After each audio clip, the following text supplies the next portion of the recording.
Hi everyone, welcome to A guide for TGPSC exams. Previous వీడియోలో మనం Telangana moment phase 1లో భాగంగా 6th చాప్టర్లో 28 bits దాకా మనం డిస్కస్ చేసామండి. సో ఈ వీడియోలో మనం 29 బిట్ నుంచి డిస్కస్ చేస్తాం. సో 29 బిట్ వచ్చేసరికి సచివాలయము, శాఖాధిపతుల కార్యాలయాలలో ప్రతి 3 ఉద్యోగాలలో రెండో ఉద్యోగానికి నివాస అర్హత. అంటే దేని గురించి అండి ఈ బిట్టు? మనం ప్రీవియస్ వీడియోలో మన లాస్ట్ బిట్ ఏంటంటే పబ్లిక్ ఎంప్లాయ్‌మెంట్ రూల్ అండి. ఆంధ్రప్రదేశ్ పబ్లిక్ ఎంప్లాయ్‌మెంట్ రూల్ 1959 ప్రకారము మనకేంటంటే సచివాలయము, HOD and శాఖాధిపతుల కార్యాలయాలంటే HOD, head of the department అంటారండి ఇంగ్లీష్‌లో. సచివాలయం అంటే మనకు సెక్రటేరియట్ అని తెలుసు. సో సెక్రటేరియట్, హెచ్ఓడి కార్యాలయాలలో ప్రతి 3 ఉద్యోగాలలో రెండో ఉద్యోగానికి నివాస అర్హత అనేది వర్తిస్తది. సో మనము నివాస అర్హత అనేది మనకి పబ్లిక్ ఎంప్లాయ్‌మెంట్ రూల్ ప్రకారము ఆంధ్రప్రదేశ్ పబ్లిక్ ఎంప్లాయ్‌మెంట్ రూల్ 1959 ప్రకారం ఎన్ని ఇయర్స్‌ని తీసుకున్నారండి నివాస అర్హతగా? 15 ఇయర్స్‌ని తీసుకున్నారు. ప్రీవియస్ వీడియోలో మనం డిస్కస్ చేసుకున్నాం 15 ఇయర్స్ అని. సో మరి ఆ 15 ఇయర్స్ ఎవరైతే నివసిస్తూ ఉంటారో వాళ్ళని స్థానికులుగా గుర్తించాలి అని అన్నారు కాబట్టి, స్థానికులుగా గుర్తించిన తర్వాత వాళ్ళు ఎన్ని ఉద్యోగాలకు వాళ్ళు అర్హత పొందుతారు అంటే వాళ్ళకు హక్కు ఉంటది అంటే మనం అన్ని ఉద్యోగాలకు సేమ్ ఉండదండి. మనకు ఇప్పుడు సెక్రటేరియట్, హెచ్ఓడి అనేటివి ఆహ్, ఆహ్, హై ఏమంటారు హై ఆఫీసెస్ గదా అండి. మనకు సెక్రటేరియట్ అయినా, హెచ్ఓడి అయినా గానీ రాష్ట్రంలో. సో వీటిలో మాత్రము ప్రతి 3 ఉద్యోగాల్లో రెండో ఉద్యోగానికి నివాస అర్హత ఉండాలి. అంటే ఖచ్చితంగా వాళ్ళకు స్థానిక అర్హత అనేది ఉండాలని గుర్తుంచుకోవాలి. ప్రతి 3 ఉద్యోగాల్లో రెండో ఉద్యోగానికి వేటిలో ఉద్యోగాలకండి? సెక్రటేరియట్ మరియు హెచ్ఓడి కార్యాలయాలలో. సో ఎన్ని ఉద్యోగాల్లో రెండో ఉద్యోగానికి అంటే ప్రతి 3 ఉద్యోగాల్లో రెండో ఉద్యోగానికి ఖచ్చితంగా నివాస అర్హత ఉండాలనేదే మనకి ఆంధ్రప్రదేశ్ ఎంప్లాయ్‌మెంట్ రూల్స్ 1959 సూచిస్తది. నెక్స్ట్ 30 బిట్ వచ్చేసరికి పై నియమాలు నాన్ గెజిటెడ్ స్థానిక సంస్థల్లోని ఉద్యోగ నియమాలలో మాత్రమే వర్తిస్తాయి. సో ఇప్పుడు హైయెస్ట్ ఆఫీసెస్ అయినటువంటి సెక్రటేరియట్ గానీ, హెచ్ఓడి గానీ వీటిలో ప్రతి 3లో రెండో ఉద్యోగానికి మాత్రమే వర్తిస్తది. ఒకవేళ నాన్ గెజిటెడ్ ఉద్యోగాలు తక్కువ స్థాయి గదండీ! ఇవి నాన్ గెజిటెడ్ అంటే. గెజిటెడ్ అంటే ఎక్కువ స్థాయి. సో నాన్ గెజిటెడ్ స్థాయి ఉద్యోగాలు ఏవైతే ఉంటాయో, లేదా స్థానిక సంస్థల్లో ఉద్యోగాలు ఏవైతే ఉంటాయో, ఈ ఉద్యోగాల్లో స్థానికత అనేది ఖచ్చితంగా వర్తిస్తదనేది గుర్తుంచుకోవాలి. 31 బిట్ వచ్చేసరికి పైన ప్రకారము తాత్కాలిక నియామకాలలో కేవలం ములికీలే అర్హులు అనేది గుర్తుంచుకోవాలి.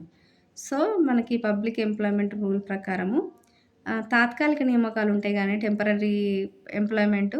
సో ఆ టెంపరరీ ఎంప్లాయీస్ ఎవరైతే ఉంటారో టెంపరరీ ఎంప్లాయ్‌మెంట్స్ ఏవేవైతే ఉంటాయో వాటికి మాత్రం ఖచ్చితంగా ములికీలనే తీసుకోవాలి. అంటే స్థానికులనే తీసుకోవాలి.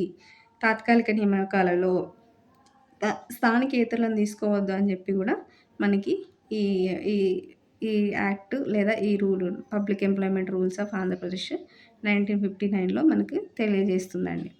నెక్స్ట్ బిట్ వచ్చేసరికి పైన ప్రకారము తెలంగాణ ప్రాంతంలోని ఉద్యోగాల భర్తీ అనేది ప్రత్యక్షంగా బదిలీ ద్వారా ప్రమోషన్ ద్వారా నింపిన స్థానిక రిజర్వేషన్ వర్తిస్తాయి అనేది ఇక్కడ గుర్తుంచుకోవాలి. సో ఇప్పుడు తెలంగాణ ప్రాంతంలోని ఉద్యోగాల భర్తీ ప్రత్యక్షంగా నింపిన అంటే ప్రత్యక్షంగా నింపడం మీన్స్ ఆ పోస్ట్‌లో డైరెక్ట్ రిక్రూట్‌మెంట్ జేయడము. అంటే డైరెక్ట్ వాళ్ళు ఆ పోస్ట్‌కే వస్తారు. లేకపోతే బదిలీ ద్వారా రావడము. అంటే వేరే పోస్ట్‌లో ఉంటారు. ఆ పోస్ట్ నుంచి ఈ పోస్ట్‌కొస్తారు. లేదా ప్రమోషన్ ద్వారా రావడము. అంటే కింద స్థాయి నుంచి మీద స్థాయికి ఆ ఉద్యోగానికొస్తారు. సో ఈ విధంగా ఏ రకంగా నింపినా గానీ అంటే ప్రత్యక్షంగా ఒక్కటే మీరు కన్సిడర్ చేయకూడదు. ప్రత్యక్షంగా నింపినా, అది బదిలీ ద్వారా వచ్చినా, లేదా ప్రమోషన్ ద్వారా నింపినా, ఇలా ఏ రకంగా నింపినా సరే ఉద్యోగాల భర్తీ అనేది దానికి స్థానిక రిజర్వేషన్ అనేది ఖచ్చితంగా వర్తించాలి అనేదే ఈ పైన నియమాల్లో ఒక నియమం అనేది ఇక్కడ గుర్తుంచుకోవాలి. మరి అట్లా చేశారా అంటే చేయలేదండి. అదే గదా ఇక్కడ ప్రాబ్లమ్ అంతా. నెక్స్ట్ బిట్ వచ్చేసరికి కొన్ని ప్రత్యేక పరిస్థితులలో మినహాయింపు ఇవ్వచ్చు. కానీ ప్రతి 4 మంత్స్‌కి గెజిట్‌లో ముద్రించాలి. ఈ గెజిట్‌ని కేంద్ర ప్రభుత్వానికి నివేదించాలి. సో ఇక్కడ చూడండి లూప్ హోల్ ఇక్కడ దొరికింది. సో ప్రత్యక్షంగా ఉద్యోగాల భర్తీ చేసిన తెలంగాణ ప్రాంతంలో బదిలీ ద్వారా ఉద్యోగాల భర్తీ చేసినా, లేదా ప్రమోషన్ ద్వారా ఉద్యోగాల భర్తీ చేసినా ఖచ్చితంగా స్థానిక రిజర్వేషన్స్ వర్తించాలి. అంటే వాళ్ళకి ఎవరైతే స్థానికులు ఉన్నారో వాళ్ళకి చెందాల్సిన ఉద్యోగాలు వాళ్ళకి ఖచ్చితంగా చెందాలి. ఏ రకంగా ఉద్యోగాలు భర్తీ చేసినా ఎక్కడ తెలంగాణ ప్రాంతంలో. కానీ కొన్ని ప్రత్యేక పరిస్థితుల్లో అంటే కొన్నిసార్లు ఆ ఉద్యోగానికి సంబంధించిన అర్హులు లేనటువంటి టైంలో గానీ, లేదా ఇతర సమయాల్లో ఏవైతే ప్రత్యేక పరిస్థితులన్నారో, ఆ ప్రత్యేక పరిస్థితులేంటని స్పెసిఫిక్‌గా మెన్షన్ చేయలేదండి. చేయకుండా కానీ కొన్ని ప్రత్యేక పరిస్థితుల్లో మినహాయింపు ఇవ్వచ్చు. అంటే స్థానికులకు గాకుండా స్థానిక ఉద్యోగాలు స్థానికేతరులకు ఇవ్వచ్చు అనేదే ఇక్కడ లూప్ హోల్ అండి. ఇవ్వచ్చు. కానీ ఇచ్చిన తర్వాత ఎవరికిచ్చారు అనేది ప్ర ప్రతి 4 మంత్స్‌కి గెజిట్‌లో ముద్రించాలి. అంటే అది దాన్ని పబ్లిక్‌కి చెప్పాలి. ఇప్పుడు స్థానిక ఉద్యోగాలు స్థానికేతరులకిస్తే తెలంగాణ ప్రాంతంలోని స్థానిక ఉద్యోగాలు స్థానికేతరులకిస్తే దాన్ని ఖచ్చితంగా 4 మంత్స్‌కి ఒకసారి గెజిట్‌లో ముద్రించాలి. ముద్రించడం ద్వారా పబ్లిక్‌కి తెలుస్తది గానీ తెలంగాణ పబ్లిక్ గూడా తెలుస్తది గదా! ఎంతమంది స్థానిక ఉద్యోగాలు స్థానికులకిస్తున్నారు. లేదా స్థానికేతరులకు ఇస్తున్నారు. మాకు రావాల్సిన ఉద్యోగాలు మాకొస్తున్నాయా? రావట్లేదా? అనేది తెలుస్తది గదా! సో, తెలవడం కోసమే ప్రతి 4 మంత్స్‌కి గెజిట్‌లో ముద్రించాలని జెప్పి ఈ నియమం తీసుకొచ్చిర్రు. ముద్రించిన తర్వాత ఈ గెజిట్‌ని కేంద్ర ప్రభుత్వానికి గూడా నివేదించాలి. ఎందుకంటే ఈ చట్టం తీసుకొచ్చిందే కేంద్ర ప్రభుత్వం గదండీ! Public employment act. So, public employment act మనకి తెలంగాణ ప్రాంత ఉద్యోగాలు తెలంగాణ ప్రాంత ప్రజలకే చెందాలన్న ముఖ్య ఉద్దేశ్యంతో తీసుకొచ్చిర్రు గాబట్టి, ఒకవేళ తెలంగాణ ప్రాంత ఉద్యోగాలు తెలంగాణ ప్రాంతానికి చెందిన వ్యక్తులకు గాకుండా వేరే వ్యక్తులకొస్తే గనక, అది గెజిట్‌లో ప్రతి 4 మంత్స్‌కి గెజిట్‌లో ముద్రించి, ఆ గెజిట్‌ని కేంద్ర ప్రభుత్వానికి నివేదించాలి అనేదే ఈ నియమం. ఇక్కడ లూప్ హోల్ ఇచ్చిర్రండి. ఎందుకంటే, కొన్ని ప్రత్యేక పరిస్థితుల్లో మినహాయింపు ఇవ్వచ్చు అని అన్నారు. ఇప్పుడు ఈ లూప్ హోల్ ఇవ్వడం వల్ల ఏది ప్రత్యేక పరిస్థితి అని వీళ్ళు స్పెసిఫిక్‌గా చెప్పకపోవడం వల్ల, వీళ్ళు ప్రతి ఒక్కదాన్ని ప్రత్యేక పరిస్థితి కింద కన్సిడర్ జేసి, ఆ మినహాయింపు తీసుకొని స్థానిక ఉద్యోగులకి అంటే తెలంగాణ ప్రాంతంలోని స్థానికులకు దక్కాల్సిన ఉద్యోగాలని, స్థానికులు గాని ఆంధ్ర ప్రాంత ప్రజలకు వాటిని చెందేలాగా జేస్తారేమో! సో, ఈ లూప్ హోల్‌ని వాడుకొని స్థానికేతరులకు ఉద్యోగాలు ఇస్తారేమో! తెలంగాణ ప్రాంత వాసులకు దక్కాల్సిన ఉద్యోగాలు వాళ్ళకి దక్కవేమో అన్న మా రీజన్ తోటి ఆ లూప్ హోల్‌ని కవర్ చేయడం కోసమే ఈ 4 మంత్స్‌కి ఒకసారి గెజిట్‌లో ముద్రించాలి. ఎవరికిచ్చారు ఏంటి అని డీటెయిల్స్. అంతేకాకుండా గెజిట్‌ని కేంద్ర ప్రభుత్వానికి గూడా నివేదించాలనేది తీసుకొచ్చిర్రండి. ఏదైతే అనుకున్నారో అదే ఆ లూప్ హోల్‌ని పట్టుకొని వాళ్ళు అదే జేషినారు. కాకపోతే దాన్ని గెజిట్‌లో ముద్రించారా? కేంద్ర ప్రభుత్వానికి నివేదించారా? అంటే వీటిని గూడా అమలు జేయలేదండి. వీటిని గూడా వీళ్ళు అవాయిడ్ జేశారు. వీటిని గూడా వీళ్ళు కావాలని నిర్లక్ష్యం చేశారండి. సో, ఇది 4 మంత్స్‌కి ఒకసారి గెజిట్‌లో ముద్రించాలంటే ముద్రించలేదు. మినహాయింపులు తీసుకున్నారు. అది స్థానికులకు దక్కాల్సిన ఉద్యోగాలను స్థానికులకు ఇవ్వకుండా తెలంగాణ ప్రాంతంలోని స్థానిక ఉద్యోగాలకు స్థానికులతో నింపకుండా, స్థానికులతో భర్తీ చేయకుండా ప్రత్యేక పరిస్థితులను మెన్షన్ చేసి స్థానికేతరులకు ఇచ్చిర్రు. ఇచ్చి వాటిని 4 మంత్స్‌కి ఒకసారి గెజిట్‌లో ముద్రించలేదు. ఆ గెజిట్‌ని కేంద్ర ప్రభుత్వానికి కూడా నివేదించలేదు. సో, ఇలా అనేక రకాలుగా వీళ్ళు మనకి ఉద్యోగాల్లో గూడా, ప్రభుత్వ ఉద్యోగాల్లో గూడా అన్యాయం చేశారు తెలంగాణ ప్రాంత ప్రజలకు. అంటే ఇప్పుడు చూడండి పబ్లిక్ ఎంప్లాయ్‌మెంట్ యాక్ట్ వచ్చింది. తెలంగాణ ప్రాంత యొక్క ఉద్యోగాలు ఎక్కడైతే స్థానికత వర్తిస్తదో అక్కడ ఆ స్థానికులకే ఇవ్వాలి అనే దాన్ని గూడా అందులో లూప్ హోల్స్‌ని తీసుకొని అక్కడ కూడా స్థానికేతరులకిచ్చి దాన్ని గూడా వీళ్ళు ఆహ్, ఆ విషయంలో గూడా వీళ్ళు తెలంగాణ ప్రాంత ప్రజలకు అన్యాయం జరిగేలాగా జేశారు. సో, అన్ని రకాలుగా వీళ్ళు అన్ని యాక్ట్స్ తీసుకొస్తున్నారు, అగ్రీమెంట్స్ చేసుకుంటున్నారు, ఒప్పందాలు చేసుకుంటున్నారు, చట్టాలు చేస్తున్నారు. కానీ వాటిని అమలు చేయట్లేదు. ఎందుకు అమలు చేయట్లేదంటే, అమలు చేయాల్సిన బాధ్యత ఎవరికుంది? ఎవరి చేతుల్లో ఉంది? ప్రభుత్వం చేతుల్లో ఉంది. మరి ప్రభుత్వం ఎవరి చేతుల్లో ఉంది? ఆంధ్ర అధికారుల చేతిలో ఉంది. సో, ఆంధ్ర అధికారుల చేతులో ఉన్నప్పుడు వాళ్ళు ఆంధ్ర ప్రజల కోసం ఆంధ్ర ప్రాంతానికి మేలు జరిగేలాగా చూసుకుంటారు గానీ, ఎందుకంటే తెలంగాణ ప్రాంతానికి మేలు జరిగేలాగా, తెలంగాణ ప్రాంతానికి న్యాయం జరిగేలాగా చూస్తారు?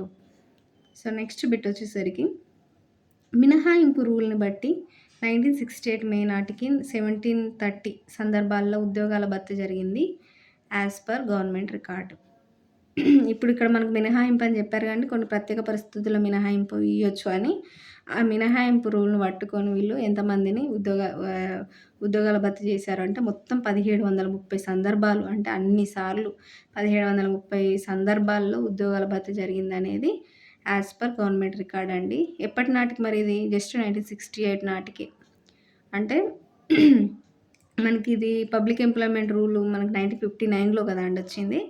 1959 నుంచి 68 వరకు ఎంత ఆల్మోస్ట్ ఒక 10 ఇయర్స్ అంతే.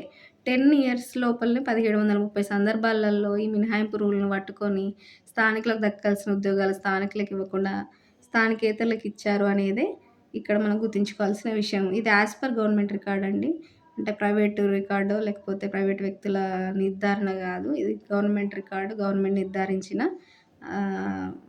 గవర్నమెంట్ నిర్ధారించినటువంటి సంఖ్య ఇది. సో, ఇన్ని సందర్భాల్లో దీన్ని ఈ మినహాయింపు రూల్‌ని వాడుకొని స్థానికేతరులకు ఉద్యోగాలు ఇచ్చారని గుర్తుంచుకోవాలి.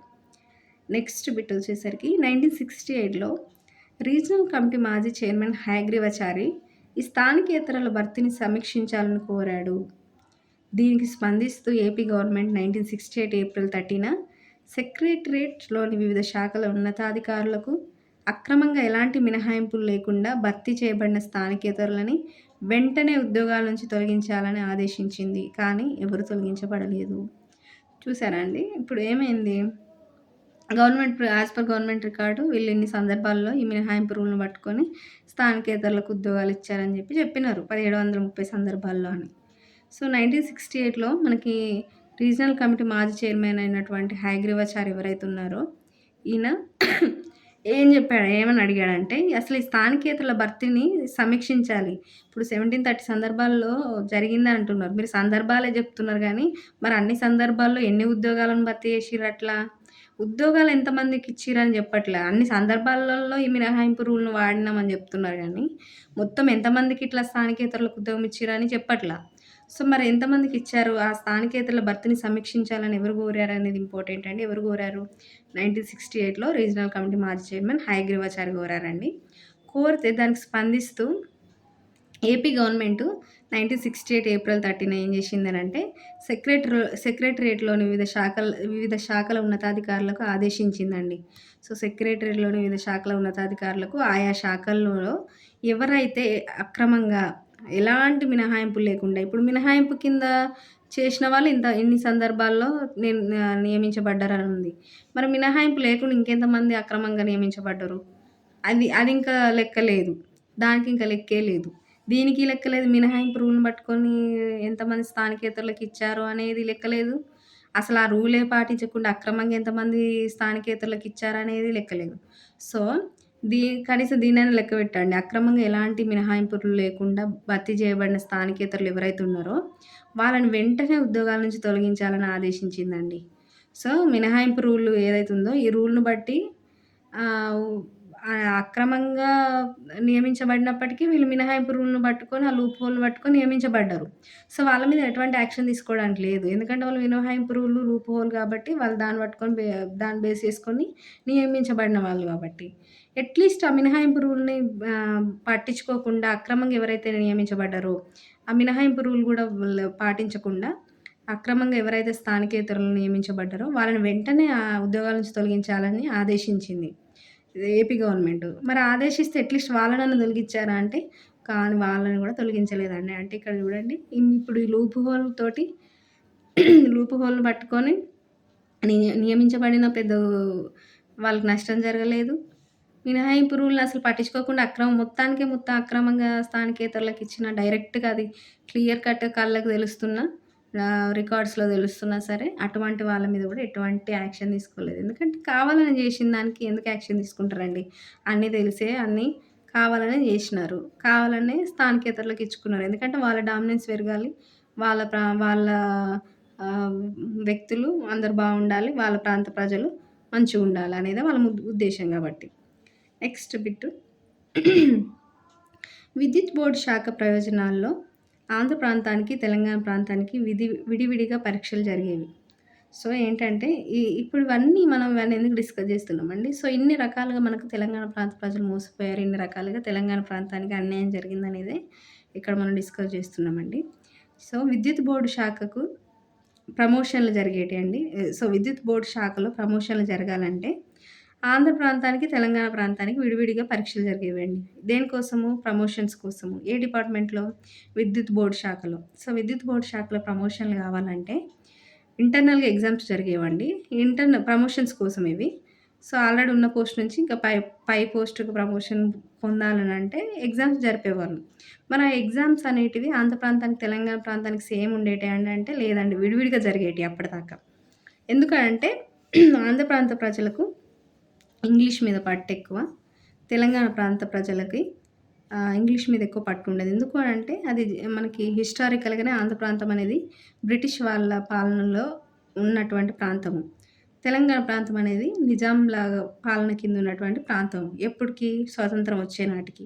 సో, ఎడ్యుకేషనల్లీ మనము తెలంగాణ ప్రాంత ప్రజల నాలెడ్జ్ వేరు. ఆంధ్ర ప్రాంత ప్రజల నాలెడ్జ్ వేరు గాబట్టి, సబ్జెక్ట్ నాలెడ్జ్ అయినా ఏదైనా సరే లాంగ్వేజ్ బ్యారియర్ అయినా డిఫరెంట్‌గా ఉంటది గాబట్టి మనకి ఆంధ్ర ప్రాంత ప్రజలకు, తెలంగాణ ప్రాంత ప్రజలకు. సో, వీళ్ళకు వీళ్ళకు ప్రమోషన్‌లకు గూడా పరీక్షలు విడివిడిగా జరిగేటియండి. అంటే సేమ్ ఉండకపోయేది. సేమ్ పరీక్ష జరగకపోయేది. అయితే వాటినేం జేశారంటే వీళ్ళు రద్దు జేశారు. ఇప్పుడు అప్పటిదాకా ఏంటి ఎవరి రిక్వైర్మెంట్‌కి సంబంధించి వాళ్ళకు తగ్గట్టుగా విడివిడిగా పరీక్షలు జరిగేటివి. వీళ్ళప్పుడు అట్లా జరిగే వాటిని రద్దు జేసి 2 ప్రాంతాలకు ఒకే పరీక్ష జరగాలని ఏపీ గవర్నమెంటు కేంద్రానికి ఉత్తరం రాసి అనుమతి పొందిందండి. ఎందుకంటే చూడండి ఏపీ గవర్నమెంట్ కావాలని కేంద్రానికి ఉత్తరం రాసి అట్లా విడివిడిగా పరీక్షలొద్దు. ఇద్దరు కలిపి ఒకటే ఎగ్జామ్ జరపాలి అని జెప్పి కేంద్ర ప్రభుత్వానికి ఉత్తరం రాసి అనుమతి పొందిందండి. రద్దు జేసింది. ఆ 2 పరీక్షలు విడివిడిగా జరగడాన్ని రద్దు జేసి. సో, అందువల్ల ఏం జరిగిందప్పుడు? అందువల్ల అప్పటి వరకు ఆంధ్ర ప్రాంతంలో జరిగిన పరీక్షలే మనకి తెలంగాణ ప్రాంత వాసులకు గూడా పెట్టిర్రు. సో, ఇక్కడ మీకేమర్థమైంది? ఆంధ్ర ప్రాంతం వాళ్ళకు, తెలంగాణ ప్రాంత ప్రజలకు విడివిడిగా పరీక్షలున్నప్పుడు ఆంధ్ర ప్రాంతానికి సంబంధించిన వాళ్ళకి వాళ్ళకి ఈక్వల్స్ తోటి వాళ్ళు పోటీ పడతారు. సో, మనకు తెలంగాణ ప్రాంత ప్రజలకు అప్పుడు ఎటువంటి నష్టం జరగదు. తెలంగాణ ప్రాంతానికి జరిగిన పరీక్షలో అంటే తెలంగాణ ప్రాంత ఉద్యోగులకు జరిగిన పరీక్షలో almost same knowledge or same background తోటి ఎడ్యుకేషనల్ క్వాలిఫికేషన్స్‌తో ఉంటారు. సో, మన వేరు గాబట్టి ఆంధ్ర ప్రాంతం యొక్క ఎడ్యుకేషనల్ బ్యాక్‌గ్రౌండ్ వేరు. తెలంగాణ ప్రాంతం యొక్క ఎడ్యుకేషనల్ బ్యాక్‌గ్రౌండ్ వేరు. లాంగ్వేజ్ బ్యారియర్స్ వేరు గాబట్టి మనకు తెలంగాణ ప్రాంత ఉద్యోగులు తెలంగాణ ప్రాంత ఉద్యోగులతోటే పోటీ పడేవాళ్ళు. సో, వీళ్ళకి వేరు వేరు పరీక్షలు గాబట్టి. సో, ఇప్పుడు 2 క్యాన్సిల్ జేసి ఒకటే పరీక్ష పెట్టడం వల్ల వీళ్ళతో మన తెలంగాణ ప్రాంత ఉద్యోగులు పోటీ పడలేరు గదండీ! ఎందుకంటే వీళ్ళు ఆంధ్ర ప్రాంతానికి జరిగే పరీక్షల్లో వాళ్ళకు ఇంగ్లీష్‌కి ప్రయారిటీ ఎక్కువుంటది. సో, వాళ్ళది వేరుంటది కొంచెం. సిలబస్ అయినా, వాళ్ళ ఎడ్యుకేషనల్ బ్యాక్‌గ్రౌండ్ అయినా అంతా డిఫరెంటు. తెలంగాణ ప్రాంతంతో పోలిస్తే. ఎందుకు అనంటే అది హిస్టారికల్‌గా జరిగిన చేంజ్. అది అప్పటిదప్పుడు వచ్చింది గాదు. చెప్పా గదా మీకు ఎందుకు హిస్టారికల్‌గా ఆ డిఫరెన్స్ ఉంది అనంటే ఆంధ్ర ప్రాంతం అనేది బ్రిటిష్ వాళ్ళ కింద ఉంది కాబట్టి కొంచెం అడ్వాన్స్‌డ్‌గా ఉన్నది. ఎడ్యుకేషనల్ గానీ, సోషల్ గానీ, ఎకనామికల్ గానీ. తెలంగాణ ప్రాంతం అనేది నిజాం పాలన కింద ఉంది కాబట్టి ఎడ్యుకేషనల్లీ వెనకబడి ఉన్న ప్రాంతము, వెనకబడి ఉన్న ప్రజలు గూడా. సో, ఇద్దరికి సేమ్ ఎగ్జామ్ చేసినప్పుడు ఇప్పుడు ఎడ్యుకేషనల్ అడ్వాన్స్డ్ ఉన్న వాళ్ళకి, ఎడ్యుకేషనల్ కొంచెం వెనకబడిన వాళ్ళకి ఒకటే ఎగ్జామ్ జరిపినప్పుడు ఎవరికి ఎక్కువ ప్రమోషన్స్ వస్తాయండి? ఆల్రెడీ అడ్వాన్స్ ఉన్న వాళ్ళకే గదా! అది ఇంకా అడ్వాంటేజ్ అవుతది. సో, అట్లా ప్రమోషన్‌లలో గూడా అన్యాయం జేశారు. ఇట్లా రద్దు జేసి 2 పరీక్షలను రద్దు జేసి ఒకటే పరీక్ష పెట్టారు. ఆ ఒక్క పరీక్ష గూడా మళ్ళీ ఏది పెట్టారండి? ఆంధ్ర ప్రాంతానికి ఏ పరీక్ష పెడతారో అదే పరీక్ష పెట్టిర్రు. ఇప్పుడు తెలంగాణ ప్రాంతానికి పెట్టే పరీక్ష పెట్టొచ్చు గదా అండీ! అప్పుడు వాళ్ళకు ఇబ్బందవుతది గదా! ఆంధ్ర ప్రాంతానికి. అట్లా గాకుండా ఆంధ్ర ప్రాంతానికి పెట్టే పరీక్షనే తెలంగాణ ప్రాంత ప్రజలకు గూడా పెట్టిర్రు. తెలంగాణ ప్రాంత ఉద్యోగులకు గూడా పెట్టినారు. సో, అట్లా సిలబస్ మారడం వల్ల మనకి ప్రమోషన్‌లో గూడా ఆంధ్ర ప్రాంత ఉద్యోగులకే ఎక్కువ బెనిఫిట్ జరిగింది. ఇక్కడ గూడా ప్రమోషన్‌లో గూడా తెలంగాణ ప్రాంత ఉద్యోగులకు అన్యాయం జరిగిందనేది ఇక్కడ ఇంపార్టెంట్. ఎక్కడ ఏ ప్రమోషన్‌లో అండి? విద్యుత్ శాఖ యొక్క ప్రమోషన్‌లో. నెక్స్ట్ బిట్ వచ్చేసరికి విద్యాశాఖ ఉపాధ్యాయుల ప్రమోషన్‌లో ప్రాంతీయ కోటా విధించారు. ఇప్పుడు ఇందాక మనం విద్యుత్ శాఖ గదండీ చదివింది. సో, విద్యుత్ శాఖ అయితేనేమో ప్రమోషన్‌లకి ఎగ్జామ్ రూపంలో మోసం జేశారు. విద్యాశాఖ అయితే ఏంటంటే ప్రాంతీయ కోటా విధించిరండి ఉపాధ్యాయుల ప్రమోషన్‌లో. ఇక్కడ విద్యాశాఖలోనేమో ఉపాధ్యాయుల ప్రమోషన్‌లకు ప్రాంతీయ కోటా విధించిర్రు. సో, అట్లా ప్రాంతీయ కోటా విధించి ఏపీ వాళ్ళకు 2, తెలంగాణ వాళ్ళకు 1 కేటాయించిర్రు. హైదరాబాద్ గవర్నమెంట్‌లో నియమించబడిన ఉపాధ్యాయులకు ప్రమోషన్‌లు నిరాకరించారు. సో, హైదరాబాద్‌లో నియమించబడినటువంటి ఉపాధ్యాయులు ఎవరైతే ఉంటారో వాళ్ళకి ప్రమోషన్‌లు నిరాకరించిర్రండి. మరియు తెలంగాణలో లేనటువంటి డిపార్ట్‌మెంట్ టెస్ట్ పెట్టి ప్రమోషన్‌లు ఇస్తామన్నారు. హైదరాబాద్ సర్వీస్ నియామకాల ప్రకారము పరీక్షలు లేకుండా ప్రమోషన్‌లు ఇవ్వాలి.